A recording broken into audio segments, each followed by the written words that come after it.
மெய்வழியில் பயணம் செய்யும் நமக்கு எத்தகைய மனம் இருக்கக்கூடாது என்பது பற்றி மெய்வழி சிவமாலை ஆனந்தர் குமாரர் சாலைமணி அண்ணன் அவர்கள் முத்திப்பேருரை ஆற்றுகிறார்கள். மனோயிரனைத்தும் மற்றுவின்னுயிரும் கண்ணுயிரென களி கூந்து தன்னுயிர் போலும் எண்ணியாங்குலவும் தவநந்தி தனி பேரும் கடலே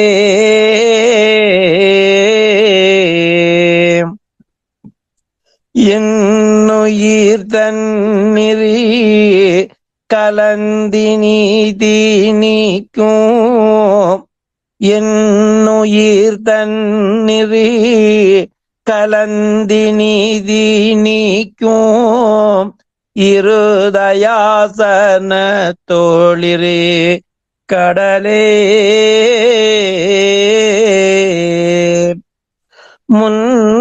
முன்னுயிராகி லாஞ்சனை இளங்கும் முதல் முகம்மதுமதி கடலே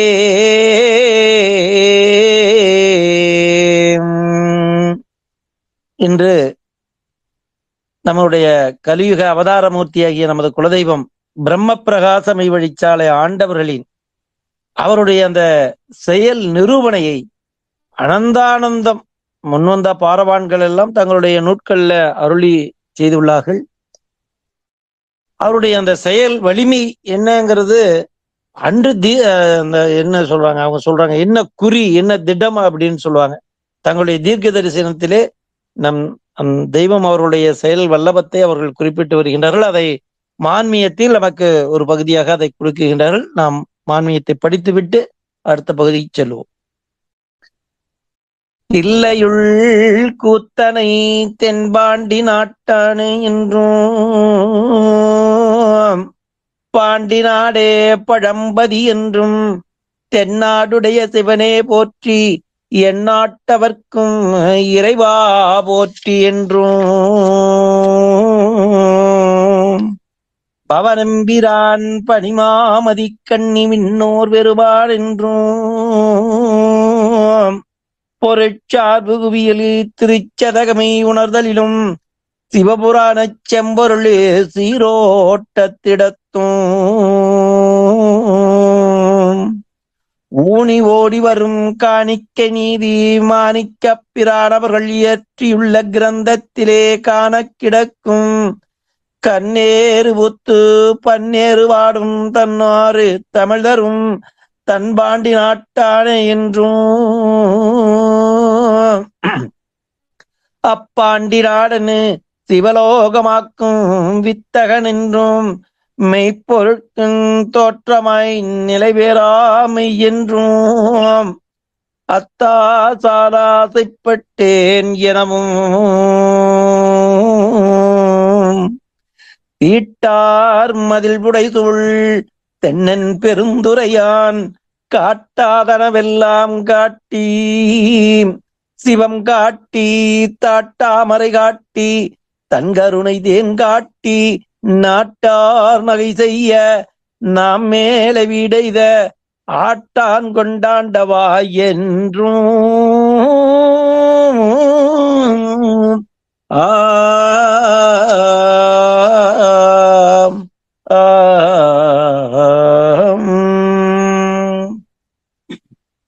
காணிக்கை நீதி மாணிக்க வாசக பிரானவர்கள் இந்த கிரந்தத்திலே இப்படி ஒரு பகுதியை கொடுத்திருக்கிறார்கள் என்று எவ்வளவு பேர் படித்திருந்தாலும் அதை நாம் எத்தனை தடவை படித்திருந்தாலும் புரிந்து கொள்ள முடியாது. அதுக்கு அந்த ஆதியே நமக்கு அதுக்கு விளக்கம் அளித்ததுனாலதான் புரிஞ்சது.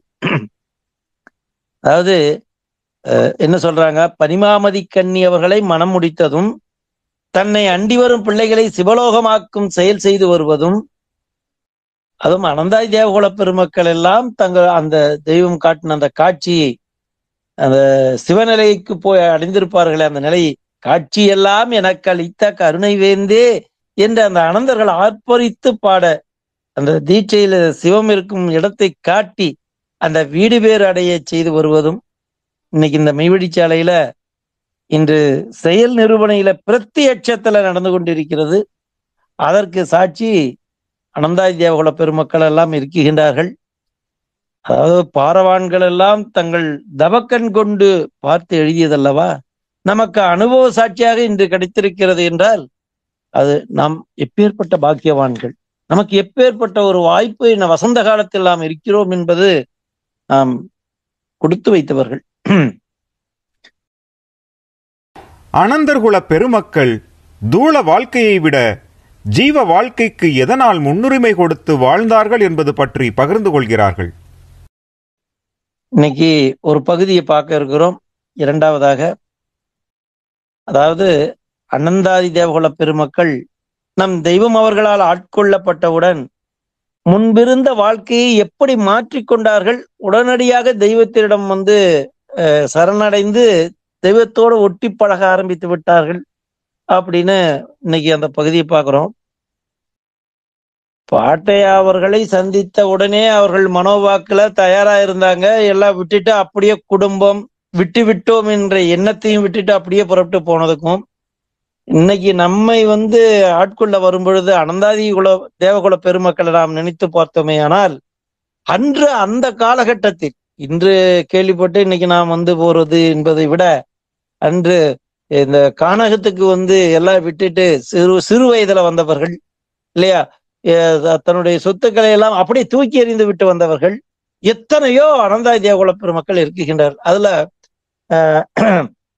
மேவழி யாரு கமலமுனி மாமா எடுத்துட்டா மிகப்பெரிய ஒரு வியாபாரி. அவங்க ஒரு வியாபார ரீதியா தான் போறாங்க. ஆனா அவங்க இதை கேள்விப்பட்டு பாக்குறாங்க. பார்த்ததையும் அப்படியே விட்டுட்டு தன் குடும்பத்தோட வர்றது. இப்ப பாட்டையாவோட தெய்வம் போகும்போது தனிப்பட்ட முறையில அவங்க அதை பெறுவதற்கு போறாங்க. ஆனா நம்ம தெய்வம் நம்மளை எப்படி அந்த ஏறாத ஏற்றத்துல வச்சாங்கன்னா, நீ என்னை போல கோவனாண்டியாக இருக்கணும்னு நான் ஆசைப்படலங்கிறாங்க பாருங்க. அப்ப அவங்களுடைய எண்ணம் எவ்வளவு உயர்ந்தது. அப்போ அந்த குடும்பத்தோட வாங்கன்னு வச்சாங்க.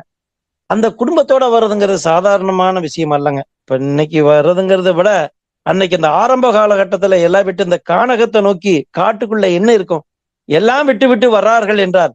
அப்படி வர்றாங்க.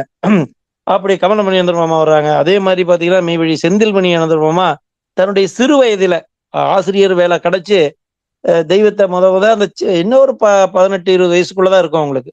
20 வயசுல அவங்களுக்கு என்ன புரிஞ்சிருக்கும், தெய்வத்தை பார்த்தாங்க. பார்த்ததையும் அவங்கள ஆட்கொண்டாங்க. உடனே அவங்ககிட்ட தீட்சையெல்லாம் பெற்றதையும் வாத்தியார் வேலையெல்லாம் விட்டுட்டு இங்க அப்படியே அந்த சின்ன வயசுல குடும்பத்தையும் ஒதுக்கிட்டு நேரா நான் சொல்றது நிதர்சனமா இன்னைக்கு மாமா இருக்கிறாங்க, நீங்க கேட்கலாம். போய் கீத்து மேய்ஞ்சி பழக்கம் இல்லை அவருக்கெல்லாம், வாத்தியார் வேலையில இருந்தவங்க. அதெல்லாம் விட்டுட்டு இங்க கீத்து மேய்ஞ்சி அப்ப எவ்வளவோ ஒரு 2 ரூபா 3 ரூபா இப்படி கிடைக்கும். அதை வாங்கிக்கிட்டு இந்த கானகத்துக்குள்ள குடி வந்தவங்க. அதே மாதிரி பாத்தீங்கன்னா மெய்வழி சந்திரோதயானந்தர் மாமா அவர்கள், அவங்க பாத்தீங்கன்னா அவங்களும் பெரிய ஹெட்மாஸ்டர் பெரிய லெவல்ல இருந்தவங்க. இங்க தெய்வத்தால் ஆட்கொள்ளப்பட்டதையும் அப்படியே விட்டுட்டு குடும்பத்தோட இங்க வந்துடுறாங்க.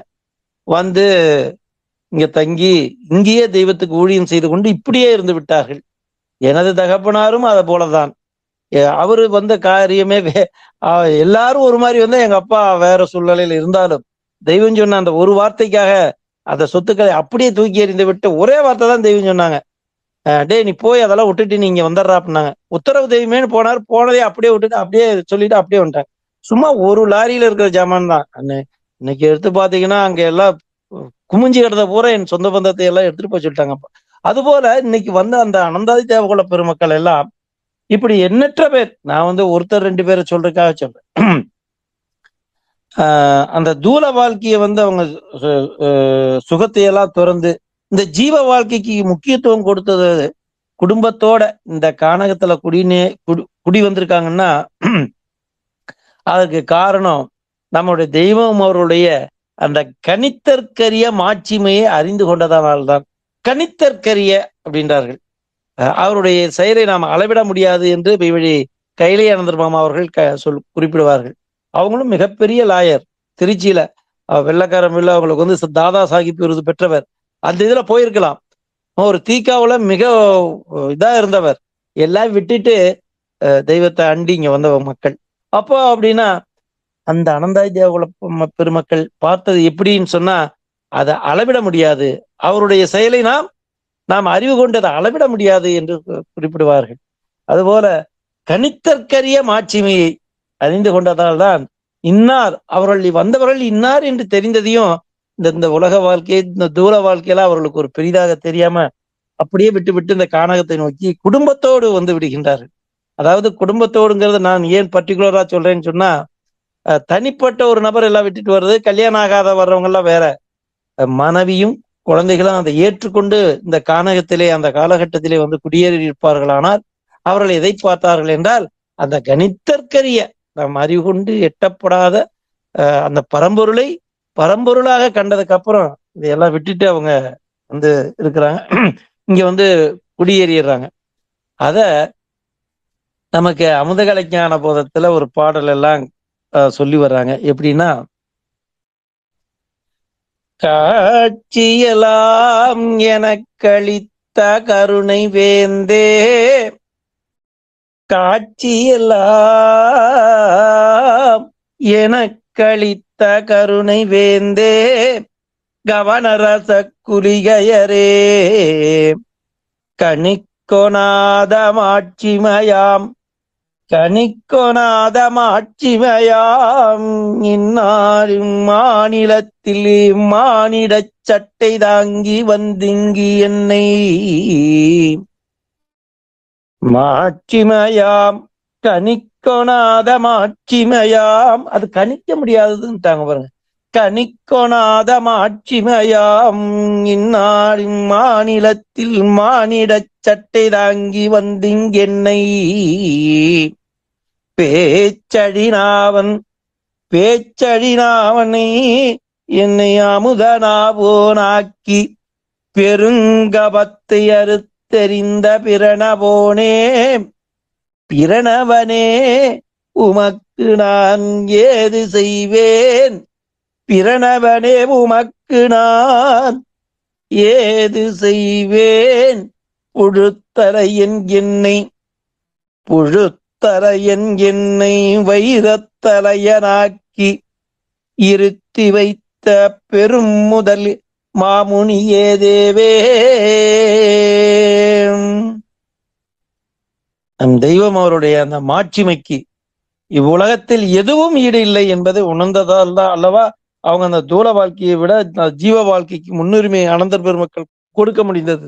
அது எப்படிங்கிறத இது ஏற்கனவே இந்த கதையை நான் சொல்லியிருந்தாலும் இது கவனமா நீங்க புதிய மக்கள் நிறைய இருக்கிறதுனால சொல்றேன். அதாவது ஒரு உதாரணத்துக்கு இந்த கதையை சொல்றேன். ஒரு காட்டுக்குள்ள ஒரு ஆடு மேய்ச்சிக்கிட்டு இருக்கிறான். ஒரு ஆடு மேய்த்து கொண்டு ஒரு ஏழை அப்படியே ஆடு மேய்த்து கொண்டு காட்டுக்குள்ள இருக்கிறார். அந்த வழியா ஒரு மிகப்பெரிய ஒரு வைர வியாபாரி அந்த வழியா போறார். போனவர் என்ன பண்ணாரு, இந்த ஆடு மேய்க்கிறவன் வெயில்ல இப்படி கஷ்டப்படுறத பார்த்துட்டு அவன் பேர்ல ஒரு இரக்கம் கொண்டு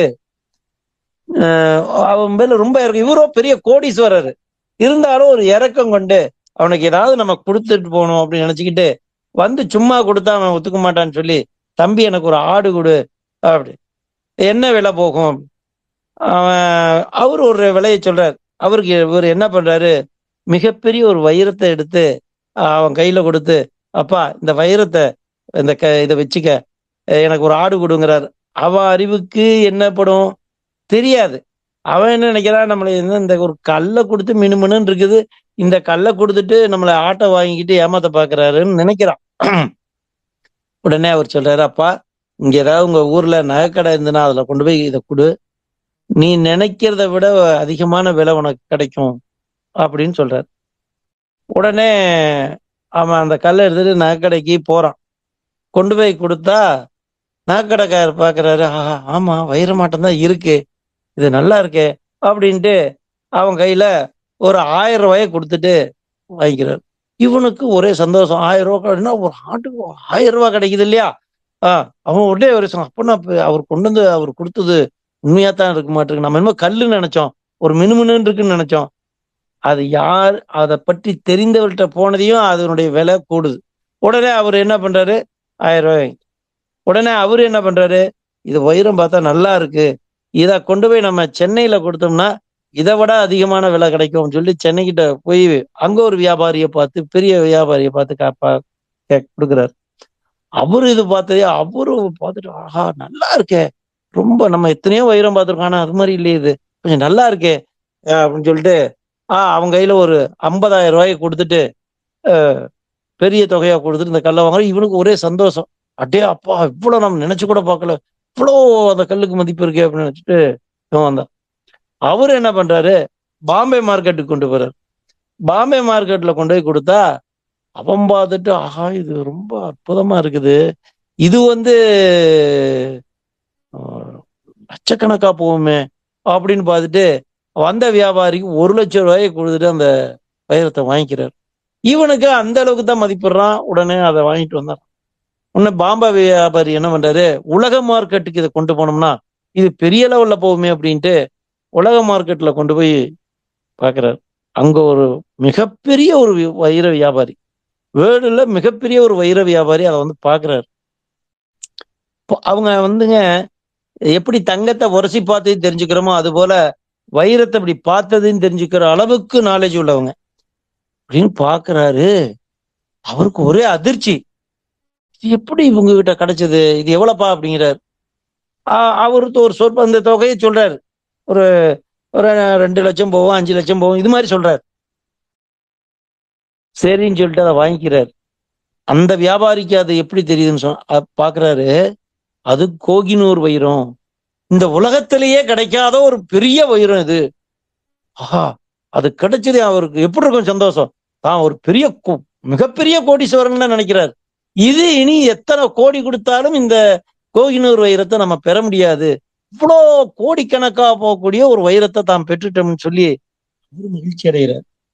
ஆனா இந்த உலக மார்க்கெட்ல இந்த வியாபாரி எப்பேற்பட்ட அந்த கோகினூர் வைரங்கிற அந்த விலை மதிப்பை பாக்குறாரு. அப்ப அந்த விலை மதிப்பை பார்த்ததையும், ஒரு வைரக்கல்லு தான், நாம் அதனுடைய மதிப்பை அவரவரும் அவருடைய புழக்கத்துல அறிவு கொண்டு மட்டுமே பார்த்து மதிப்பிடுகின்றார்கள் இல்லையா.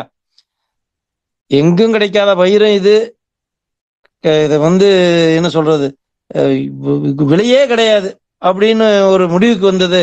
அதற்கு அது சோதிச்சு பாக்குறாரு மறுபடியும் கொண்டு போய், இது பிரம்மாண்டம், இது இதனுடைய வேல்யூ எப்படி அவருக்கு ஒரு மகிழ்ச்சி இருக்கும், இதுக்கு மேல ஒரு மகிழ்ச்சி வேணுமா, அப்படி ஒரு மகிழ்ச்சியா இருப்பாங்க இல்லையா.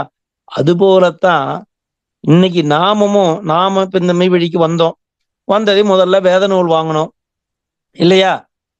இந்த ஆட்டுக்கதையை நீங்க உதாரணத்துக்கு வச்சுக்கணும், நமக்கு என்னங்கிறதான் இப்ப நம்ம பார்க்க போறோம். அப்ப வேத நூல் வாங்கணும். அன்னைக்கு அளவுக்கு அறிவுக்கு என்ன பட்டுச்சுன்னா, நமக்கு சாக மாட்டோம், யமன்ட்டு இருந்து காப்பாத்தி நம்ம தெய்வம் அருள்வாங்க, அந்த அருள் செல்வத்தை நமக்கு வழங்கக்கூடிய ஒருத்தர் கிடைச்சாங்க அப்படிங்கிற இடத்துலதான் முத உள்ள வந்திருப்பா. அது கூட பெருசா தெரிஞ்சிருக்காது, செத்து நாரி நலங்குழைஞ்சு போகாம ஏதோ ஒரு முக்தி நிலை அடையறான்னு சொல்றாங்க அப்படின்னு நினைச்சு நம்ம உள்ள எட்டி பார்த்திருப்போம்.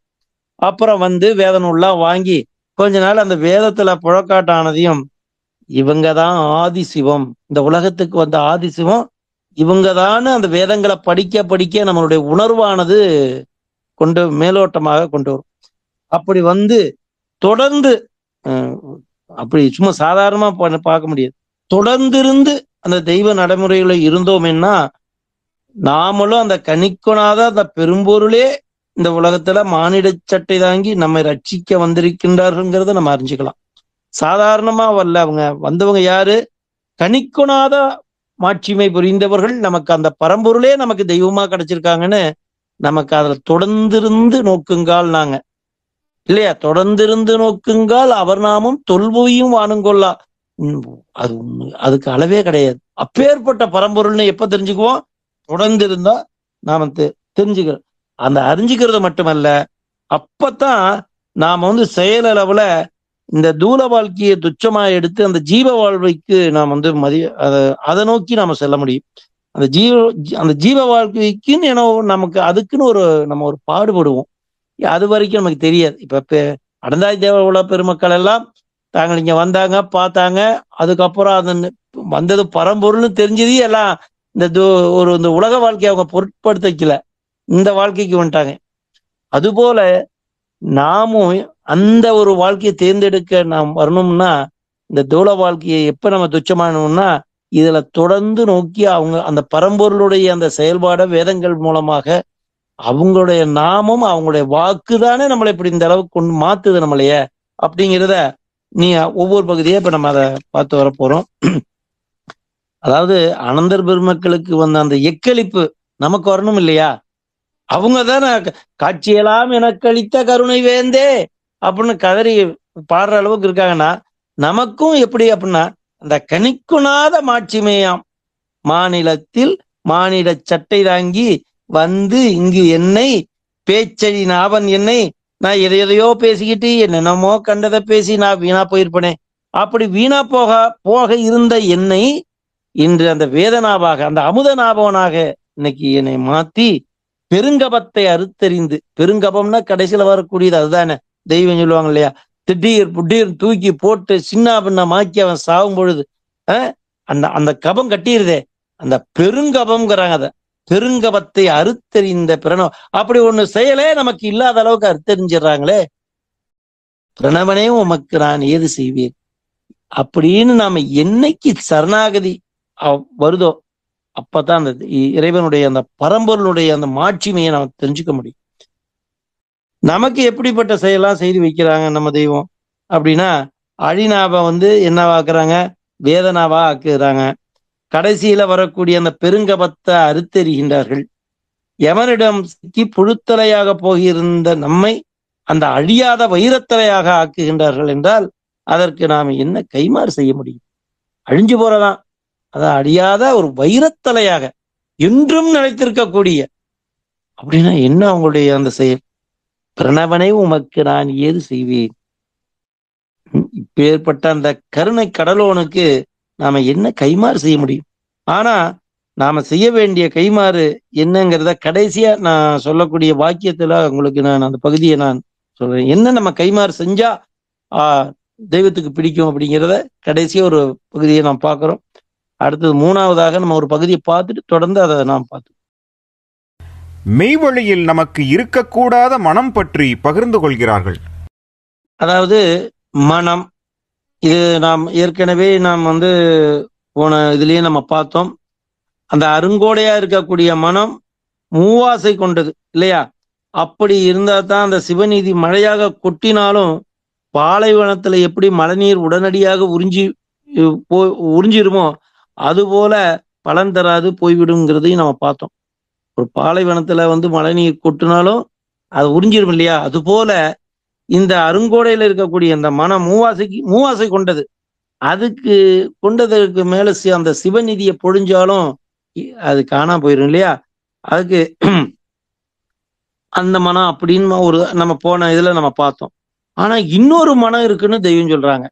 அது எப்பேற்பட்ட மனம்? அந்த மனம் நமக்கு இருக்கக்கூடாதுங்கிறத நம்ம தெய்வம் எவ்வளவு நாசுக்கா, எவ்வளவு ஒரு குழந்தைக்கு எடுத்து சொல்ற மாதிரி நமக்கு புரிய வைக்கிறாங்க. அதாவது அது இன்னொரு வகையான மனம், அந்த மெய்யில இருக்க கூடாது என்கிறார். அந்த மனம் இந்த மெய்க்கு ஆகாத மனம் அப்படிங்கிறாங்க. அதாவது வஞ்சக மனம் என்று குறிப்பிடுகின்றார்கள். வஞ்சக மனம் நம்ம தெய்வ ஆசானுடைய அந்த செயல்ல முழு நம்பிக்கை எல்லாம் இல்லாம இருக்கும் இல்லையா? அவங்களுடைய செயலை முழு நம்பிக்கையோட இருக்கக்கூடிய அப்படி இல்லாத அந்த மனத்தை வஞ்சக மனம் அப்படிங்கிறாங்க. அந்த ஆடிக்கொண்டிருக்கக்கூடிய அந்த ஊசியில நூலை கோக்க முடியாது இல்லையா? ஆடிக்கிட்டே இருந்தா அது மாதிரி மனம் ஆடிக்கிட்டே இருந்தா அந்த ஈசனுடைய அந்த செயலை நம்ம பெற முடியாதுங்கிறாங்க. ஆசானுடைய வாக்கு நமக்குள்ள நுழைந்து எப்போது செவி உணவாகும் என்று குறிப்பிடுறாங்க. நீ ஆடிக்கிட்டே இருந்தேன்னா ஆசானுடைய வாக்கு உனக்குள்ள எப்படி போகும்? எவ்வளவுதான் எடுத்து வேத நூலை வச்சுட்டு காலையிலையும் சாயந்தரம் படிச்சுட்டு மறுபடியும் நம்ம பழைய எண்ணத்துக்கு போயிட்டோம்னா அந்த பரிசுத்தத்துல அந்த எண்ணத்தினுடைய பரிசுத்தத்தை சொல்லி வர்றாங்க. அதாவது அந்த செவி உணவுக்கு எப்படி இருந்தா அந்த செவி உணவு ஆகுங்கிறத எவ்வளவு நமக்கு டிக்ளேர் பண்ணி கொடுக்குறாங்க பாருங்க. இங்குலாவு உண்மையை உண்மை என்று உன் மனம் வஞ்சகமின்றி கொள்ளும் பொழுதுதான் ஆசானுடைய வாக்கு செவி உணவாகிறதுங்கிறாங்க.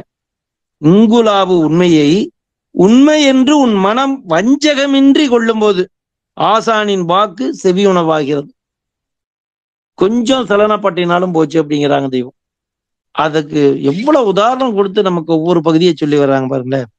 அந்த இங்குலாவு உண்மை எது?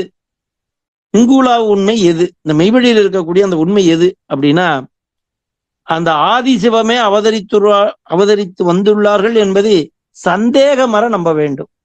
அவங்கதான் அந்த ஆதிதான், இந்த பரம்பொருள் தான் இங்க வந்திருக்கு அப்படின்னு எப்ப நம்ம தொடர்ந்து இருந்து வந்தா தான் அது இந்த நம்பிக்கை வரும். அதுக்காக சொல்றேன், அந்த ஆதிசிவமே அவதரித்துள்ளார்கள் என்பதை சந்தேகமற நம்ப வேண்டும். இப்ப இதுவரையில வந்த கடவுள் பெற்ற அந்த அனைத்து சன்னதத்தையும் பெற்று வந்தவர்கள் நம் தெய்வம் என்பதை வேத கண் கொண்டு பார்க்கும்போது மனம் சந்தேகமற நம்பும். அதாவது பாக்கியத்துல அவங்க குறிப்பிட்டு வரும் பொழுது, இந்த சன்னதங்களை எல்லாம் எப்படி எல்லா சர்வ சன்னதங்களையும் பெற்றவர்கள் அல்லவா நம் தெய்வம், அது சொல்லி வர்றாங்க.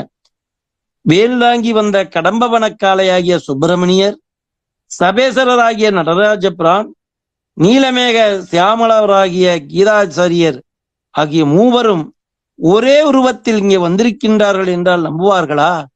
ஆனால் அப்படி வந்திராவிட்டால் இந்த கலியுக கடையில் இவ்வளவு பேரை நாம் இந்த விஞ்ஞானத்தில் சேர்த்திருக்க முடியுமா?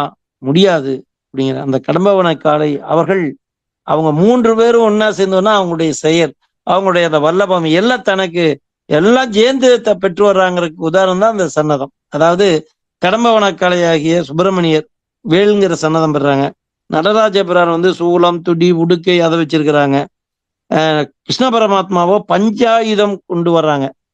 இதுக்குள்ளே எல்லாமே அடங்கிறது. இவ்வளவும் தன்னகத்தை அடங்கி வந்த நம்ம அந்த தெய்வமானவர்கள் தான் ஆதி சிவம் என்று நாம் சந்தேகமற நம்பணும். அந்த அந்த அந்த அந்த இடம்தான் நமக்கு அந்த ஆடாத மனம் ஆடி வீண் பண்ணிரும் அப்படிங்கிறாங்க. சந்தேகமற ஆதி சிவம் தான் அப்படிங்கிறத நம்பணும். அதே மாதிரி முக்தி அளிக்கக்கூடிய ஒரே தெய்வம் இந்த பூ உலகில் நம் தெய்வம் அவர்கள் மட்டுமே தான். வேறு எவராலும் இந்த செயலை நடத்த முடியாது என்பதை வஞ்சகமின்றி நம்ப வேண்டுமா?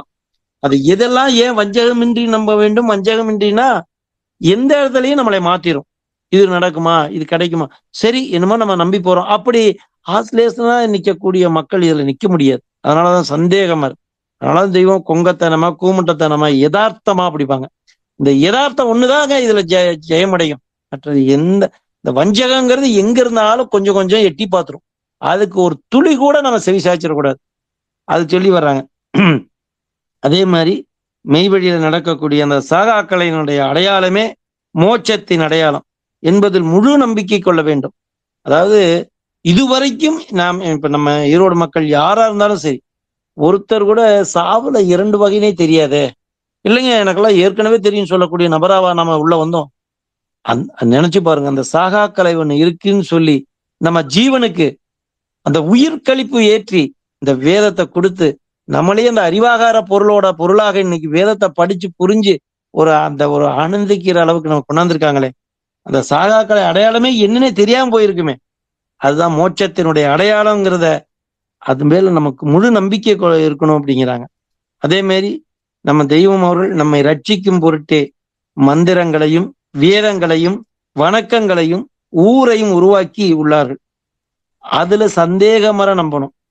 அதுக்காகவே ஒரு ஊரை உருவாக்கி நமக்குனே மந்திரங்களை கொடுத்து வேதங்களை கொடுத்து வணக்கங்களை ஏற்படுத்தி எந்த பெரியோர்களாவது ஒரு ஊரை உருவாக்கினார்களா? அவங்க தப்பு இல்லை, அவங்க அவ்வளவுதான் பெற முடிஞ்சது.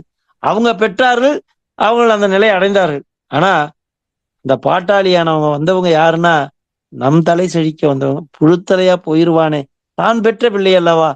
அந்த ஆதி சிவமே இந்த கலியுக கடைசியில் எப்படியாவது தப்புறதால தப்பட்டோம் அப்படின்னு சொல்லி பேரிரக்கம், சாதாரணமா இல்லை, பேரிரக்கம் கொண்டு இந்த பூமியில அவதாரம் செய்து என்ன நமக்கு ஒரு வசந்த காலம் தெரியுங்களா அந்த நேரம்.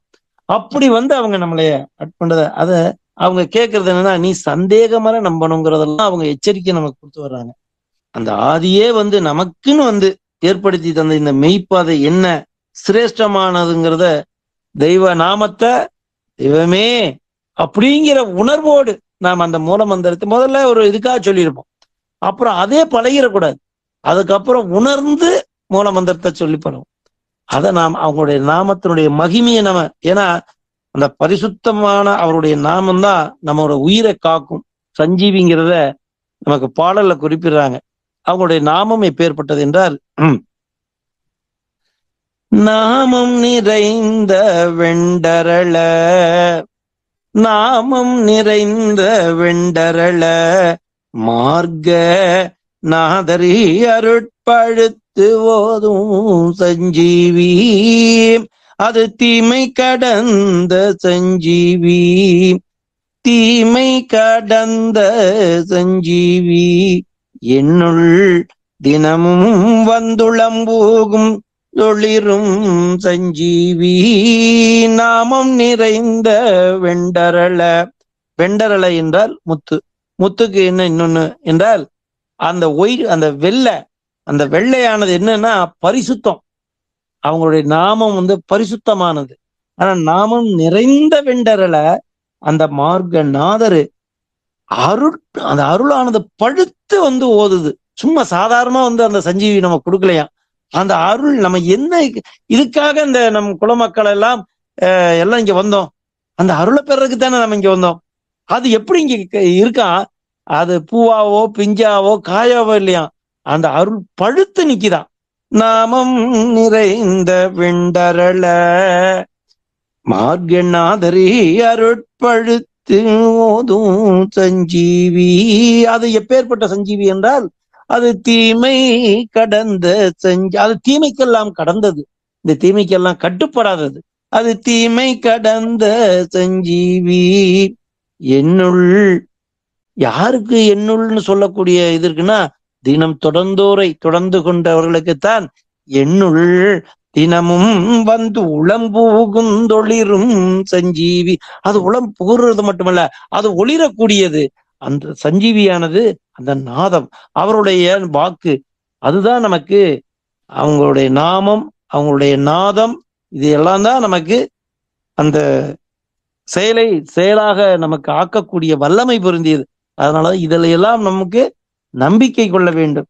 அந்த நம்பிக்கை தான் நம்மளைய அந்த பெரும் செயலுக்கு கூட்டி போகிறது அப்படின்னு சொல்றாங்க. அதாவது இது போன்ற எண்ணற்ற விஷயங்களில் நம்முடைய மனம் முழு நம்பிக்கை கொண்டால்தான் ஆசானுடைய வாக்கு படித்தாலும் கேட்டாலும் அது ஜீரணமாகும், அது மனம் சேமம் அடையுங்கிற. மனம் சேமமே அடையாதுங்க, அதை அலைபாஞ்சிக்கிட்டு இருக்கிறது. அந்த அலைபாஞ்சிக்கிட்டு இருக்கிறதுக்கு சேமம் அடையறதுக்கு ஒரு உழவும் தெய்வம் கொடுக்குறாங்க. அந்த சேமம் அடையிறதுக்கு, அதாவது நம் மனத்தினுடைய வஞ்சம் நீங்கினால்தான் அந்த வான்பொருளாகிய பரமபதம் கிட்டுங்கிறதையும் நம்ம குருஜோஸ்தரத்துல நம்ம படிச்சுட்டு வர்றோம், நமக்கு நல்லா தெரியும் அப்படின்னு சொல்லி அந்த பாடலை எப்படி எடுக்கிறாங்க பாருங்க. வஞ்சமில் பரமாத்ததவத்தினரீ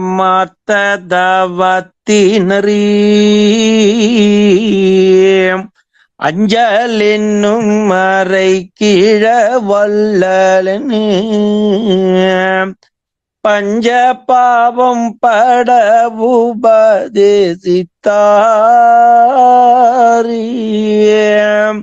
பஞ்ச பாவம் பட உபதேசித்தார்,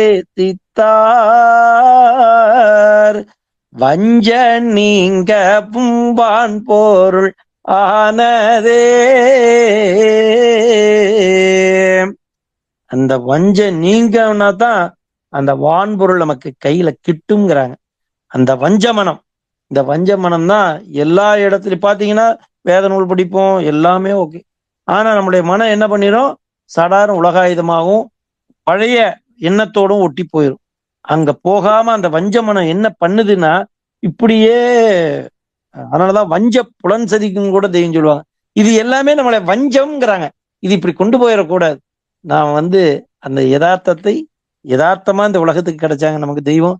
அந்த யதார்த்தமா கிடைச்சவங்களை யதார்த்தமா நம்ம வணங்கி அவங்கள வஞ்சகமற்று நாம் கவனித்தமையானால் அந்த பரம்பொருள் நமக்கு அனந்தர் பெருமக்களுக்கு என்ன கிட்டியதோ அதே செயலை நமக்கும் செய்து வைக்கின்றார்கள். அதாவது ஒரு வாக்கியத்துல குறிப்பிடும் பொழுது, உமக்கும் எமக்கும் இடையில் ஒரு தந்தி கம்பி போட்டிருக்கிறது, அது எப்பவும் சுத்தத்திலேயே கிடைக்கிறது. ஆனால் நீ வஞ்சகமாக எம்மிடத்தில் நடக்கும் பொழுது அந்த சுத்தத்தில் ஒரு நஞ்சு கலந்து அதுவே ஈட்டியாக மாறிவிடுகிறதுங்கிறாங்க. என்ன அவங்க எந்தெந்த இடத்துல எல்லாம் உஜார்படுத்தி நம்ம மக்களுக்கு எந்த பெரியோர்களுங்க அப்படி எடுத்து நமக்கு எடுத்து சொன்னாங்க? பாடல் மட்டும் பாடி வச்சுட்டு போயிட்டாங்க. எது இருந்தெல்லாம் தப்பணும். என்ன கருணை, என்ன கருணை! ஏன் அவங்க அப்படியெல்லாம் பெரியோர்கள்லாம் அந்த அந்த என்ன சொல்றாங்க, பெரியப்பா சொல்றது போல அந்த தனிப்பெருங்கருணைங்கிறாங்க. எல்லா பெரியோர்களும் தாங்கள் தங்கள் அனுபவம் குறித்து எதிர்பார்த்திருக்கின்ற ஒரு தனித்தலைமை பெரும்பதிங்கிறதுக்கு அந்த தனிப்பெரும் கருணை அது தனி, நீ அப்படி ஒரு கருணை இல்லையா, அதனாலதான் அது தனிப்பெரும் கருணைங்கிறாங்க. நமக்கு அமுத ஊட்டி கொஞ்சம் கொஞ்சமாக காதுக்கு அந்த சுவைய மெல்ல மெல்ல நமக்கு ஊட்டி, எது விஷம் எது விஷம் இல்லை, நீ எப்படி இருந்தா இதை பிடிச்சுக்கலாம் அப்படின்னு நமக்கு புரிய வைக்கிறாங்க. அதாவது உதாரணத்துக்கு நீங்க பாத்தீங்கன்னா, இந்த எலக்ட்ரிக் கம்பியில களிம்பு, எலக்ட்ரிக் கம்பி வருதுல, அதுல களிம்பு ஏறிடும். அப்படி இருந்ததுன்னா கரண்ட் பாஸ் ஆகாது. அது போலதான் வஞ்சகம் அப்படிங்கிற வஞ்சகங்கிற ஒரு நம்மிடம் இருந்ததுன்னு வச்சுங்க, அந்த தெய்வம் அவருடைய அந்த அன்பு நம்ம மேல பாயாதுன்னு சொல்றாங்க.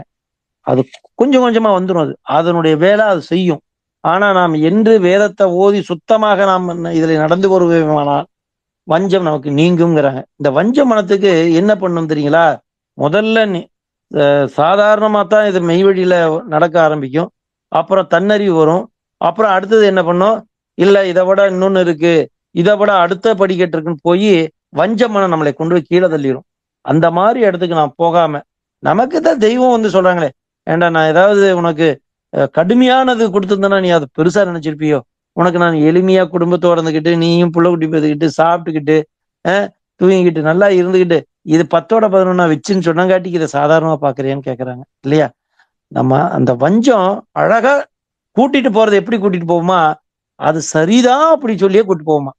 கூட்டிட்டு போறதும் இல்லாம சரியா பாதையில போறவனை பார்த்து நையாண்டி பண்ணுமா, நீ போயோ இதெல்லாம் தேவையில்லை, இதை விட ஒண்ணு அருமையா இருக்கு அப்படின்னு. அந்த இடத்துலதான் நம்ம எச்சரிக்கையா ஜாக்கிரதைங்கிறாங்க. இத கண்டிப்பா கொண்டு போய் தன்னறிவுங்கிறது எதெல்லாம் தன்னறிவுன்னு சொல்லிடுறாங்க இல்லையா? இந்த இதுல அகந்தை, கர்வம், இது எல்லாமே நம்மளை அப்படி மாயினுடைய செயல்கள்ங்கிறாங்க. அப்படி கொண்டு போயிடும். அதாவது மனோவாக்கு காயங்களுக்கு எட்டப்படாதது அல்லவா நம் தெய்வம் அவருடைய அந்த வல்லப செயல். நம்மளுடைய அதை வச்சு நம்ம பார்க்க முடியாது. ஆனா அதை நம் சிற்றறிவு கொண்டு அதை உரசி பார்க்கவும் முடியாதுங்கிறாங்க. நமது அறிவுக்கும் நினைவுக்கும் அது எட்டப்படாதது அப்படிங்கிறதுக்கு எப்படி எடுக்கிறாங்க?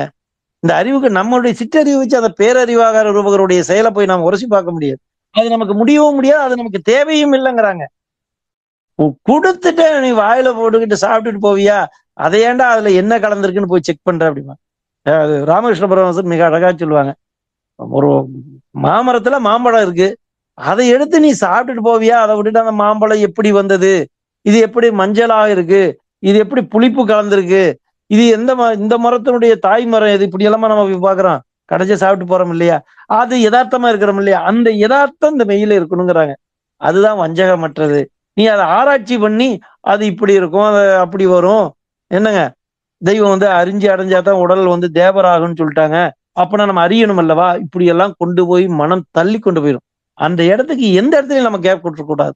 யதார்த்தமா நின்னா போதும். அவங்க ஒண்ணு நம்ம கிட்ட இருக்கிறது வஞ்சகமற்ற யதார்த்தம்ட்டாங்க. இந்த ஒரு இடம் தான் நம்ம எச்சரிக்கையா இருக்கணும். ஏன் இதை எச்சரிக்கைன்னு சொல்றோம்னா, இந்த பேய் மனமானது அழகா கூட்டிக்கிட்டு போயிடும். எந்த இடத்துல நம்ம அந்த இடமே கொடுத்துடக்கூடாதுங்கிறாங்க. அது சொல்றாங்க. அது எப்படி அப்படின்னா, இந்த மனோவாக்கு காயத்துக்கு நமக்கு எட்டப்படாதுன்னு சொல்ல வர்றாங்க. எப்படின்னா, எது எட்டப்படாதான், எதனால எட்டப்படாதான் அப்படின்னு சொல்றாங்க.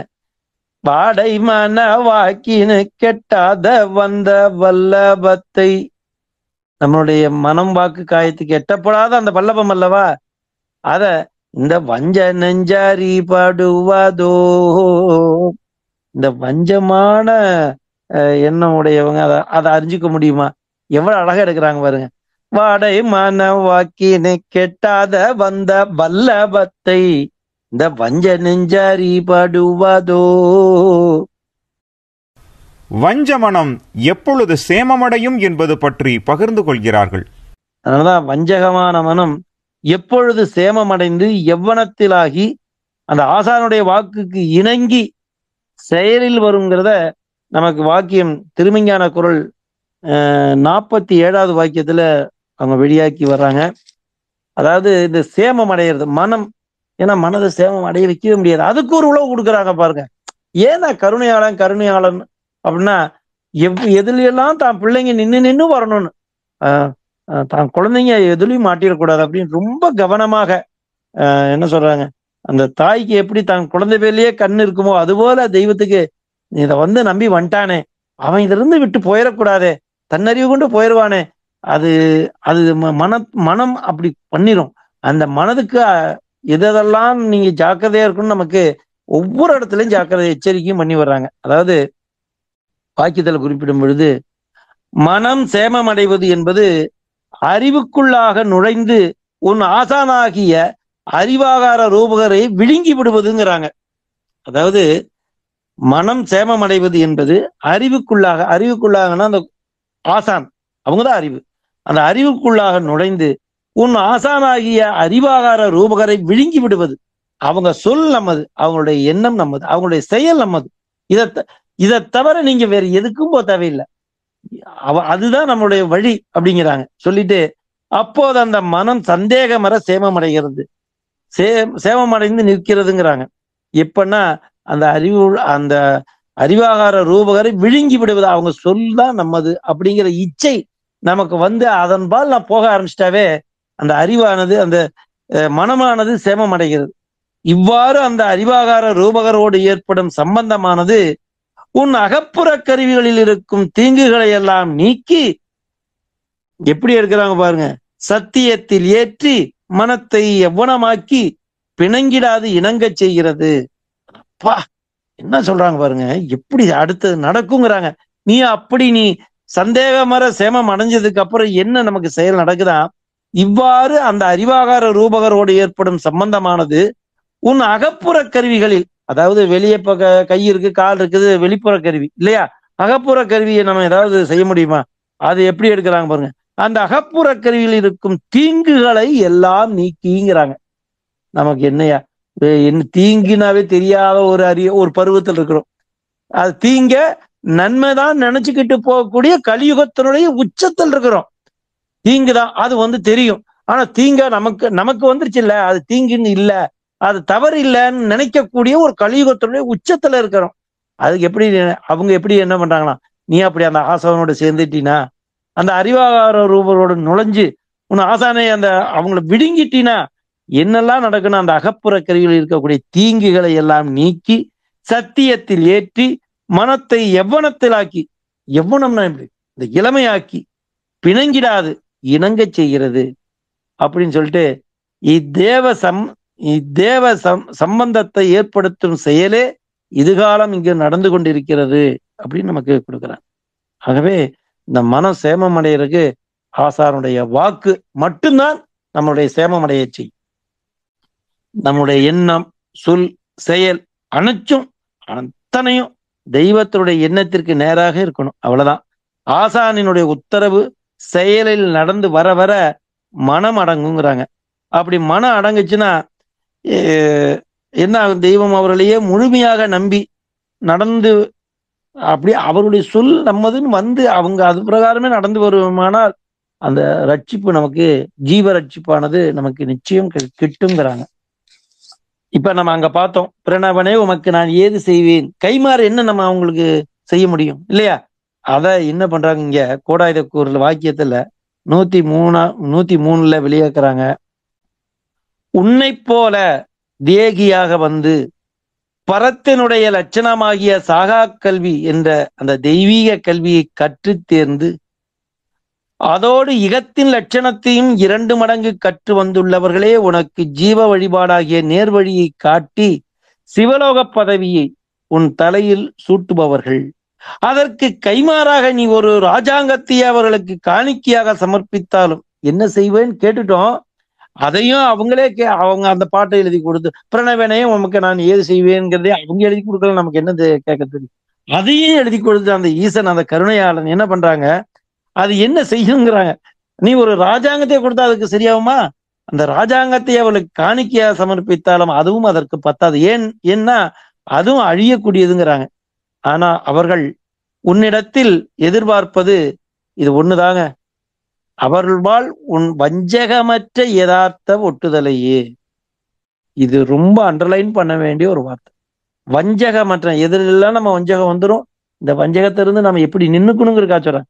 அந்த வஞ்சகமற்ற யதார்த்த ஒட்டுதலையே அவர்களின் பேரிரக்கத்தை உண்மையில் சாய வைத்துக் கொள்கிற செயல்தான் ஞானம். முடிச்சிட்டாங்களா? இதுக்கு மேல ஞானத்தை தேடி எங்கீங்க போகணும்? ஒரே வார்த்தையை முடிச்சிட்டாங்க. நீ ரொம்ப போய் அப்படி வருமா இப்படி வருமா அங்க போய் கேட்டு அந்த ஞானத்தை பெற்றலாமா? இல்லவே இல்லை. ஒரே வாக்குல அழகா சொல்லி முடிச்சிட்டாங்க. நீ இப்படி தடுமாறிடுவியேனே சொல்லி அந்த ஈசன் நமக்கு கருணை கொண்டு அழகா வேதத்துல ஒவ்வொரு பகுதியாக வடிச்சு வச்சுட்டாங்க. அந்த வஞ்சகமற்ற யதார்த்த ஒட்டுதலையே அவர்களின் பேரிரக்கத்தை உண்மையில் சாய வைத்துக் கொள்கிற செயல்தான் ஞானம். முடிச்சிட்டாங்க. நம் தெய்வம் அவர்கள் நமக்கு அந்த அளப்பரிய அந்த சிவலோக பதிவை தருகின்றார்கள். அதற்கு ஈடாக நம் தெய்வம் அவர்கள் நம்மிடம் எதிர்பார்ப்பது அந்த வஞ்சகமற்ற யதார்த்த ஒட்டுதல் மட்டுமே. அது ஒண்ணுதான் நமக்கு தேவைங்கிறாங்க. காருண்ய பிரபுவாகிய நம் தெய்வம் அவர்கள் அடைக்கலம் ஆகியுள்ள நாம், அவங்கதான் அப்படி நம்ம அடைக்கலம் ஆகி வந்துட்டோம் இல்லையா? அந்த மக்கள் நாம் அந்த ஜீவ வாழ்வுக்கு முக்கியத்துவம் கொடுத்து அந்த வஞ்சகமற்ற யதார்த்த ஒட்டுதலோடு நடந்து 4ஆம் பதத்தின் மேலாம் பதமாகிய அந்த சாயுச்சிய பதவியை பெற்று நாம் அனைவரும் உய்வோமாக. நம் தெய்வத்தினுடைய ஆசீர்வாதம் எப்பொழுதும் இந்த உலகம் முழுவதும் பரவி நிற்கின்ற அந்த கருணையாளனுடைய அந்த ஆசீர்வாதம் நம் அனைவருக்கும், அதுவும் நம் ஈரோடு சபை மக்கள் அனைவருக்கும் அது கிட்ட வேண்டும் என்று நாம் பிரம்மபிரகாச மெய்வழிச்சாலை ஆண்டவர்களை நமஸ்காரம் செய்து வேண்டி கேட்டுக்கொள்கின்றேன். அனைவருக்கும் என்னுடைய நமஸ்காரம்.